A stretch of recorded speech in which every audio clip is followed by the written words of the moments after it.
अच्छा, देश ने सिर्फ मुझे प्यार नहीं दिया, देश ने मुझे जूते भी मारे। नहीं, आप समझ नहीं सकते कितनी जोरों से, कितनी हिंसा से इस देश ने मुझे मारा है, पीटा है।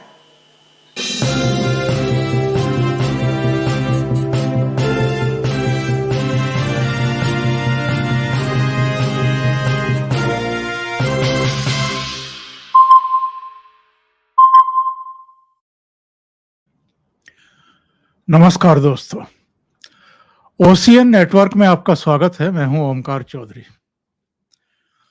राहुल गांधी के बारे में जब से वो राजनीति में आए हैं 2004 से, तभी से तरह तरह की चर्चाएं चलती रहती हैं। वो कितने परिपक्व हैं, कितने अपरिपक्व हैं, कितने सुलझे हुए हैं या कितने उलझे हुए हैं, उनको देश की समस्याओं के बारे में कितनी समझ है, राजनीति के बारे में कितनी समझ है, तमाम तरह के उनके जो भाषण हैं, उनकी जो प्रेस कॉन्फ्रेंस हैं, उनका जो चीज़ों को रखने का, पेश करने का तरीका है, उसको लेकर के भी तमाम तरह की चर्चाएं होती रही हैं।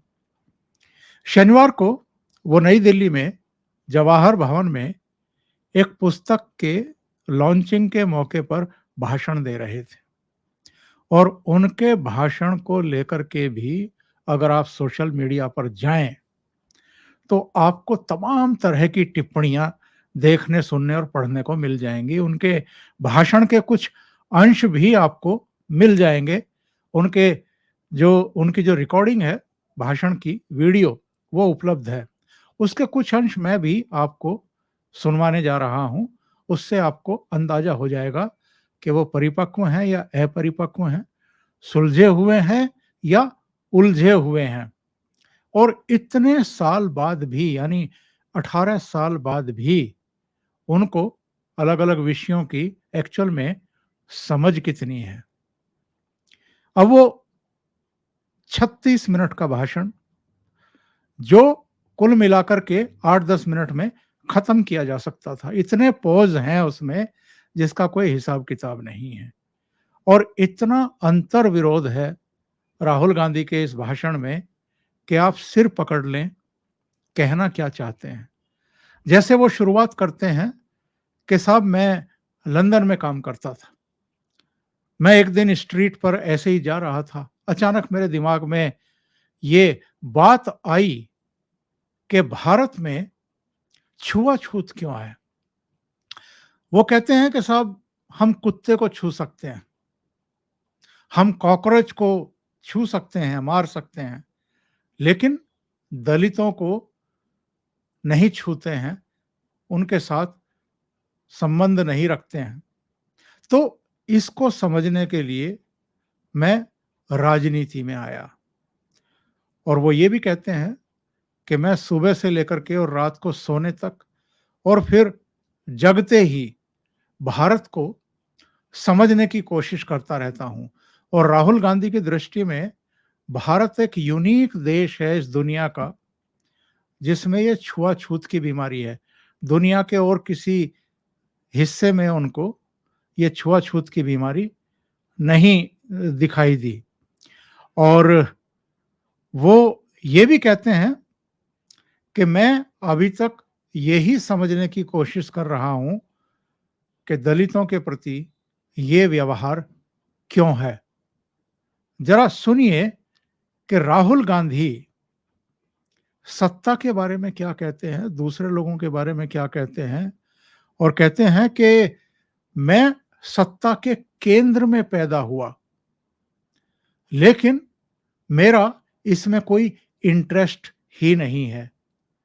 अब ये सवाल तो पूछे जा रहे हैं कि अगर सत्ता में आपका इंटरेस्ट ही नहीं है तो आप राजनीति में क्यों आए? आपको एसपीजी क्यों चाहिए? आपको सरकारी बंगला क्यों चाहिए? आपको गाड़ी क्यों चाहिए? पावर क्यों चाहिए? यानी सब कुछ क्यों चाहिए? और आप अपनी पार्टी के लिए भी चुनाव प्रचार क्यों कर रहे हैं? आप अपनी पार्टी के अध्यक्ष क्यों बने? आपने किसी दलित को ही अध्यक्ष क्यों नहीं बना दिया अपनी पार्टी का? नहीं, वो इनका जवाब नहीं देते और आगे बढ़ जाते हैं। ये दूसरों के सिर पर ठीकरा फोड़ते हुए कि इस देश में ऐसे लोग भरे पड़े हैं जो दिन रात सोते जागते बस सत्ता के बारे में ही सोचते हैं। There are many politicians who are just interested in power. That is the only thing they're searching for. Right? सुबह उठते हैं, कहते हैं भैया सत्ता कैसे मिलेगी, रात तक मतलब वही करते हैं, फिर सो जाते हैं, फिर कहते हैं भैया अगले दिन उठ के कहते हैं सत्ता कैसे मिलेगी हैं। और आज हिंदुस्तान में भरे हुए हैं। अब उसमें मेरी एक प्रॉब्लम आ गई। अजीब सी बात है, मैं सत्ता के बीच में पैदा हुआ, बिल्कुल बीच में, और बड़ी अजीब सी बीमारी है, मुझे उसमें इंटरेस्ट ही नहीं है। अब क्यों? अब मैं आप सच्चाई बोल रहा हूं। मैं रात को सोता हूं, अपने देश को समझने की कोशिश करता हूं, सुबह उठता हूं, प्यार है देश से, इसीलिए मैं, जैसे एक प्रेमी होता है जिससे वो प्रेम करता है, वो उसको समझना चाहता है, तो सुबह उठता हूं, मैं समझने की कोशिश करता हूं। और एक प्रकार से मैं भीख मंगा हूं। नहीं नहीं सुनो, क्यों? क्योंकि मेरे देश ने बिना कोई कारण पूरा का पूरा प्यार मुझे दे दिया। तो मैं मेरे सुनो सुनो सुनो सुनो मेरे ऊपर एक डेट है, कर्ज है, और मैं सुबह उठकर कहता हूं कि ये जो प्यार मेरे देश ने दी मुझे, ये जो इज्जत मेरे देश ने दी, इसको मैं निभाऊं कैसे? अच्छा, देश ने सिर्फ मुझे प्यार नहीं दिया, देश ने मुझे जूते भी मारे। नहीं, आप समझ नहीं सकते कितनी जोरों से, कितनी हिंसा से इस देश ने मुझे मारा है, पीटा है। तो मैंने सोचा ये हो क्यों रहा है, और जवाब मिला, देश मुझे सिखाना चाहता है। देश मुझे कह रहा है कि तुम सीखो, तुम समझो, दर्द होए तो कुछ नहीं, सीखो और समझो। एक जगह वो वीर सावरकर का जिक्र करते हैं, और जिक्र करते करते अचानक उनके मुंह से सावरकर जी निकल जाता है, तो रुकते हैं, पोज लेते हैं, और फिर इस पर सफाई देने की कोशिश करते हैं कि ये मेरे संस्कार हैं जिनकी वजह से सावरकर जी मेरे मुंह से निकल गया। मैं कहना नहीं चाहता था उनके साथ, उनके नाम के साथ जी नहीं लगाना चाहता था। मतलब सफाई देनी पड़ रही है राहुल गांधी को अगर किसी के साथ आप जी लगा दें। सावरकर ने कहा अपनी किताब में, the day I was happiest was the day me and my friends and me went and beat up a Muslim boy. मतलब हम, सावरकर जी ने कहा, मैं जी शब्द प्रयोग नहीं करना चाहता था मगर कर दिया, संस्कार है, मगर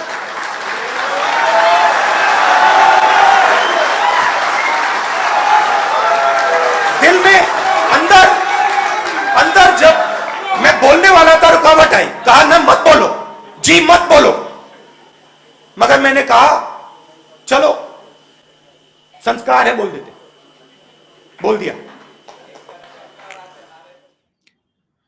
राहुल गांधी अपने इस भाषण में गुजरात के ऊना की घटना का जिक्र करते हैं कि वहां किस तरीके से दलित को पीट पीट करके मार डाला गया था, और जब वो उनसे मिलने गए पीड़ित परिवारों से, और जो दूसरे घायल और कुछ दूसरे दलित जिन्होंने सुसाइड करने की कोशिश की, उनसे जब मुलाकात करने के लिए अस्पताल गए, उनके घर वालों के पास गए, तब का किस्सा सुनाते सुनाते वो इतने पोज लेते हैं भाषण में, और फिर एक जगह ये कहते हैं कि उनकी बात सुनकर के मुझे लगा कि अगर ये मेरे भाई के साथ होता तो मैं ऐसा करने वाले को चाकू मार देता।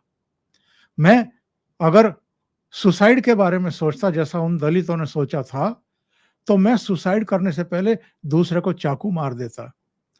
और फिर उनको याद आता है कि ऐसा तो उनके पिताजी राजीव गांधी के साथ भी हो चुका कि उनकी हत्या की कर दी गई। फिर संभल करके कहते हैं कि जिन्होंने मेरे पिताजी की हत्या की, जान ली, उनके प्रति मेरे मन में कोई नफ़रत नहीं है। लेकिन फिर अंतर्विरोधी बात करते हैं कि अगर कोई मेरी बहन के साथ ऐसे करता, बाँध करके कुत्ते की तरह पीटता, तो मैं उसकी जान ले लेता। मतलब पिताजी के प्रति कुछ और भावनाएँ, बहन के प्रति कुछ और भावनाएँ और दलितों को लेकर के कुछ इनकी और ही भावनाएँ। मेरे दिमाग में आई कि अगर मैं इसकी जगह होता और मैं मरने के लिए तैयार होता, तो मरने से पहले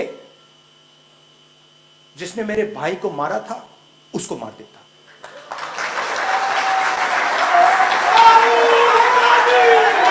मैंने कहा, मेरे दिमाग में आया कि अगर मेरी बहन को किसी ने बांधकर कुत्ते जैसे मारा होता, तो मैं आत्महत्या करने से पहले उसको एक चाकू तो मार देता। अच्छा, मेरे पिता को मारा गया और मैंने वो नहीं किया। मेरे दिल में मेरे पिता के हत्यारों के खिलाफ कोई नफरत नहीं है।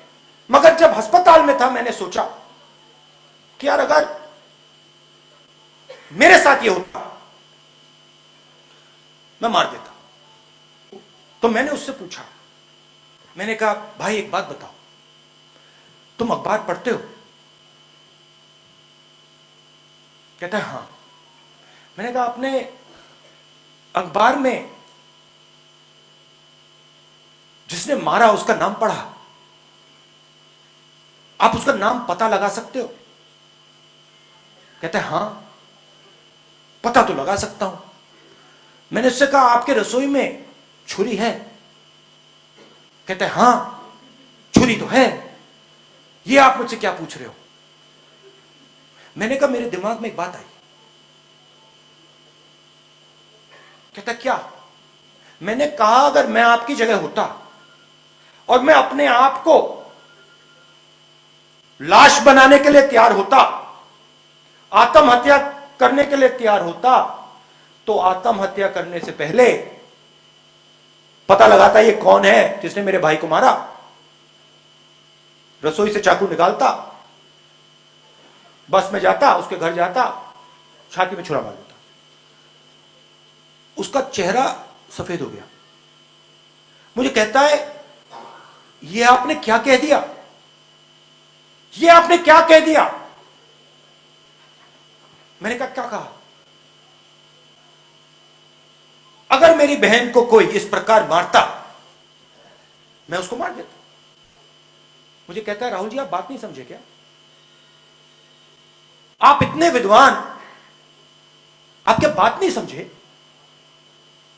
मैंने कहा, क्या बात? कहता, आपको यह नहीं मालूम कि अगर मैं उसको मार देता तो मैं फिर से दलित पैदा हो जाता। मैं हिल गया। मैंने कहा, ये क्या बोला? कहता, राहुल जी मैं तो मार ही नहीं सकता। एक जगह राम विरोध पर उतर आते हैं। कहते हैं कि पार्लियामेंट में एक बीजेपी के वरिष्ठ नेता से मेरी मुलाकात हो गई। मैंने उनसे पूछा कि आप पुनर्जन्म में बिलीव करते हो? उसने कहा कि नहीं करता। तो बोला, मैंने कहा कि फिर तो आप राम में भी बिलीव नहीं कर सकते, राम को कैसे मान सकते हो? तो उन्होंने कहा कि हाँ, पॉइंट है, पर ये किसी को बाहर मत बताना कि मेरे से ये बात हुई। इसमें ऐसी कौन-सी बात थी कि वो डर गया कि आप बाहर मत बताना कि पता नहीं क्या हो जाएगा? इससे राहुल गांधी की अपरिपक्वता का सीधे सीधे पता चलता है। कुछ दिन पहले मैं बीजेपी के पार्लियामेंट हाउस में सीनियर नेता से मिला, बातचीत हुई, डाइट की बात कर रहा था, एक्सरसाइज की बात कर रहा था, और मैंने उनसे सवाल पूछा, क्या आप पुनर्जन्म में बिलीव करते हो? बीजेपी के नेता, क्या आप पुनर्जन्म में बिलीव करते हो? कहता है मैं तो नहीं करता। तो फिर मैंने कहा, अगर आप पुनर्जन्म में बिलीव नहीं करते हो तो फिर आप राम में कैसे बिलीव कर सकते हो? चौंक गया। कहता है बात तो सही है, बाहर किसी को मत बता दियो।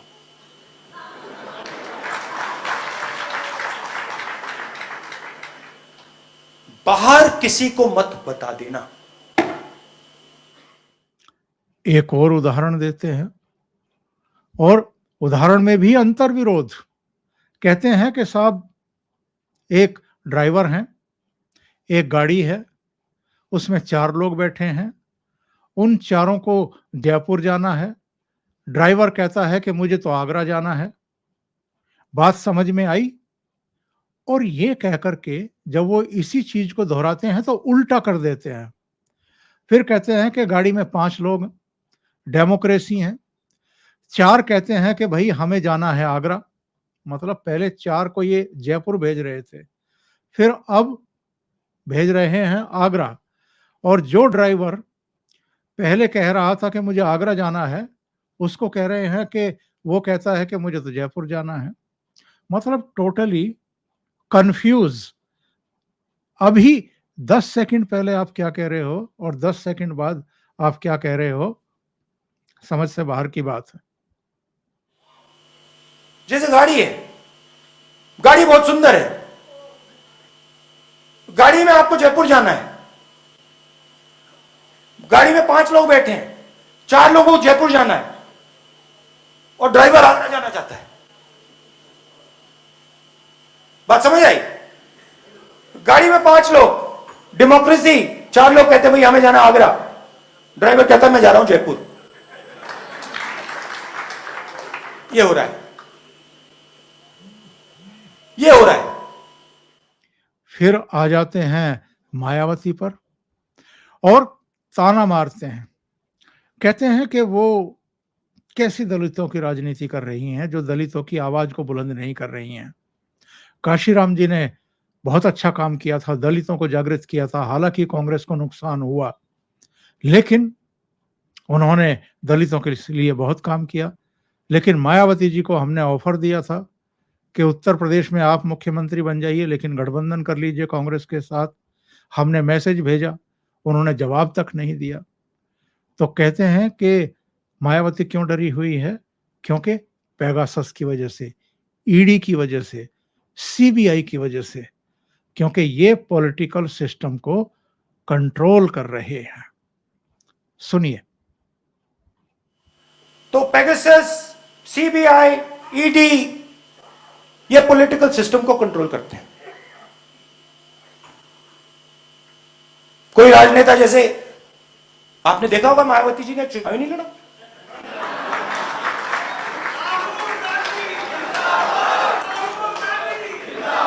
हमने मायावती जी को मैसेज दिया, अलायंस करिए, चीफ मिनिस्टर बनिए। बात तक नहीं की, बात तक नहीं की। जिन लोगों ने, कांशीराम जी ने, रिस्पेक्ट करता हूं मैं, खून पसीना देके दलित आवाज जो थी उत्तर प्रदेश की, उसको जगाया।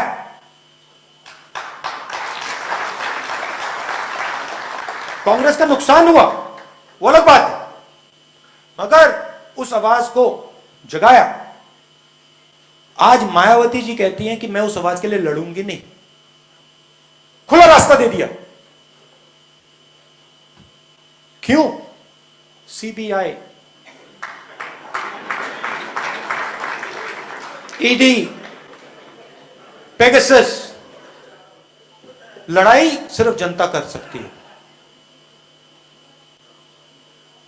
जब तक हिंदुस्तान कि जनता के अंदर जो आवाज है, जब तक वो नहीं निकलेगी, तब तक इंस्टीट्यूशन को कंट्रोल करके कॉन्स्टिट्यूशन को ये लागू नहीं होने देंगे। ये आज हिंदुस्तान की सच्चाई है। और जब कॉन्स्टिट्यूशन काम नहीं करता है तो सीधी चोट डायरेक्ट कमजोर लोगों पर जाके पड़ती है। कौन है वो? दलित हैं, अल्पसंख्यक हैं, आदिवासी हैं, बेरोजगार लोग हैं, छोटे किसान हैं, ये लोग। और आज देख लीजिए इकोनॉमी की हालत, देख लीजिए बेरोजगारी, देख लीजिए। तो लड़ने का समय है। और जो अंबेडकर जी ने कहा, जो गांधी जी ने कहा, रास्ता दिखाया उन्होंने, रास्ता है, उस पर बस चलने की जरूरत है। मुश्किल काम है, आसान काम नहीं है, रास्ता है, उस पर चलने की जरूरत है। धन्यवाद।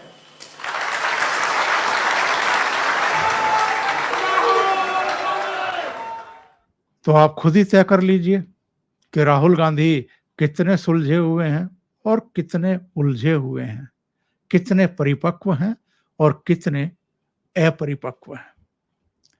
अभी के लिए इतना ही। बहुत बहुत धन्यवाद। अगर आपको ये चैनल और इसके कंटेंट पसंद आ रहे हैं तो लाइक करें, कमेंट करें, वीडियो को शेयर भी करें।